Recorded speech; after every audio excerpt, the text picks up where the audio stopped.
I think that I just don't want to see the cure be worse than the disease. I think we just need to get people back out and back going, and I think we've done a really good job, particularly here in Raleigh County.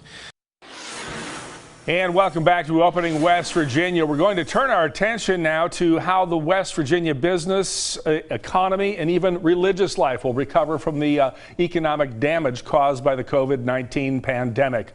Our next guests are Wally Thornhill from the West Virginia Ford dealers, Ryan Moore from Procter & Gamble Tabler Station, and Michelle Rodolini of the Raleigh County Chamber of Commerce, as well as Bishop Mark Brennan of the Wheeling Charleston Catholic Diocese. Good evening to all of you. I want to start with Wally Thornhill because I drive around a lot in the state of West Virginia. I'm not seeing a lot of cars on the road these days. I would imagine your business has been affected, and not just automobiles themselves, but the whole automobile supply chain. Talk about that.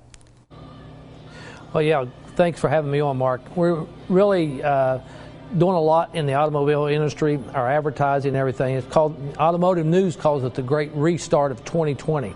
Trying to get the supply chains back, fixing people's cars that when the manufacturers are down, not only that, the suppliers are down. And we've been going through a lot to get through this pandemic. We've got to be able to sustain this and be efficient, be more efficient in the business how we do it in the future. But we got to find hope in what we do.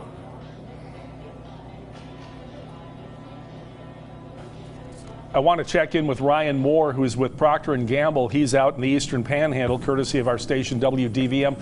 Ryan, there was a lot of excitement when P&G announced it was going to be moving into West Virginia. I believe upwards of 800 jobs, and you guys a big expansion over there. You are in the HR department of Procter & Gamble. What is going on? Has this pandemic changed any of your plans, or is everything still a go?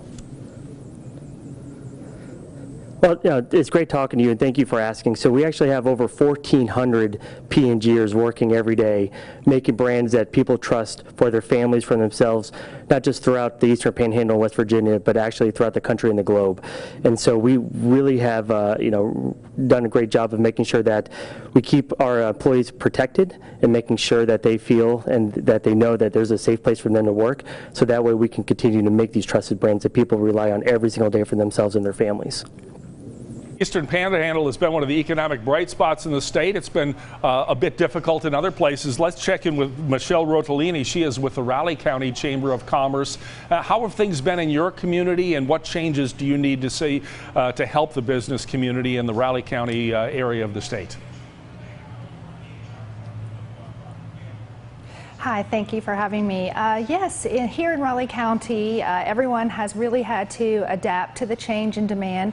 Many of our small businesses that are really the fabric of our community that make us unique to Raleigh County have had to close because of the stay-at-home order. And those businesses have really suffered. They already have low profit margins, so they've had to get really creative in doing online shopping and curbside delivery. As well as being the president of the Chamber of Commerce, I'm a small business owner. I own a restaurant here in Daniels, the Dish Cafe, and we have had to go to curbside pickup and delivery, which we saw a decrease in our business by about 45%, a loss of alcohol sales by about 20%, a loss of catering and group revenue by about 5%. And so we really had to make some adjustments and do what we could to cut expenses. And so, as we begin to reopen, we're all very excited. People want to get back to work. They want to resume their daily schedules, but we also understand the importance of doing this very carefully. So here at our restaurant, we've been taking measurements to make sure that we have all the proper social distancing in place. We've been getting a lot of phone calls. People are anxious to get back out to come here and have family events. We've had to explain to them that we will have to be at 50% capacity. So I think it's just, all of us are really using the governor's roadmap for reopening as our Bible, making sure that we follow all of the direction that we've been given so that we can open safely and we can begin to reintegrate and rebuild our economy to, the place where it was before. Michelle, thanks. The beauty of a program like this, we can virtually go to every corner of the state in a telecast like this. So I want to check in the Northern Panhandle in Wheeling. Bishop Mark Brennan of the Diocese of Wheeling, Charleston. Great to see you, Bishop. You know, you're here to talk about the religious impact. You're here to talk about the religious impact, but religion has a business impact. I mean, I go to Sunday church a lot of times after. We go to brunch, we go shopping, we do other things. So there is some economic activity generated. But how important is it that your doors of the various churches in the diocese will be opened soon so people can go back to Mass in person or still watch online? Well, people have been deprived, Catholics have been deprived for a good 2 months now of going to Mass. We'd like to begin the opportunity to come back, but to do so in the safest manner possible. So we'll be adopting within our churches towards the end of the month when we open up again, we'll resume public Masses, certain measures that are unusual in our experience, but I think are necessary to protect the health and safety of our people, such as 6 feet of distance between those sitting in the same area of the church, family members of the same household living together, they can obviously sit together, wearing masks during Mass. We will give the body of Christ to the host, sacred host, but not the blood of Christ to people. All of this to help to lessen any chance of spreading a virus, which we know is very deadly one. So, but to give the people the opportunity to come back, but also to take measures that will really help them to keep them safe and healthy. I should say that having talked with the Episcopal Bishop of West Virginia, having talked with a local rabbi, they're all adopting similar measures as well. All right, Bishop, thank you. Let's take a viewer question. This is from Humble Wolf, who asks on Twitter, how is there a plan to move forward with a stagnant economy? And I guess we'll ask Michelle Rodolini with the Raleigh County Chamber of Commerce this question, because your area of the state's about to get usually a lot of good economic activity with outdoor recreation this time of year. Well, apparently we've lost our signal to Michelle, so we'll throw that out. I'm going to ask this question to Wally Thornhill about this, about getting people out and about to enjoy recreation and other economic activity in the state. How important is that to your industry? It's very important. Thanks for asking that question. We're right in the middle of the Hatfield-McCoy trails, and it's a big boost to our economy. And our economy, that's a service economy, which we're a service economy also. But as you see how many thousands of people come each year, it really helps the economy in southern West Virginia and throughout West Virginia. That tourism is a great boost for our market, and this time of year they come from all over. I know it's kind of limited right now to our own residents, but when the governor sees to turn it fit to turn it loose, it really helps our market. Let's check in with Professor John Deskins. We have had some audio problems earlier, but Professor Deskins is in Morgantown at West Virginia University where he works. Are you there, Professor? I'm here. I'm sorry for the delay there. No problem, Professor. You know, we have Spencer Atkins as our meteorologist, our weather forecast. You're probably the best known economic forecaster in the state of West Virginia. You do the outlook every year. So give me your summation so far. How devastating has the impact been on the economy of West Virginia, and how quickly can we bounce back? And to that end, what do we need to do to bounce back? Well, first and foremost, this is the highest level of economic uncertainty that we've seen in a long time, maybe since the Great Depression.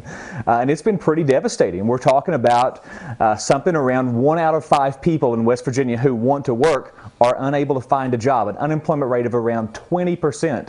So it's the toughest economy we've had since the Great Depression. And the speed at which we got into this deep hole is completely unprecedented. But I still maintain some optimism that we're going to be able to make a relatively quick recovery once the economy opens back up.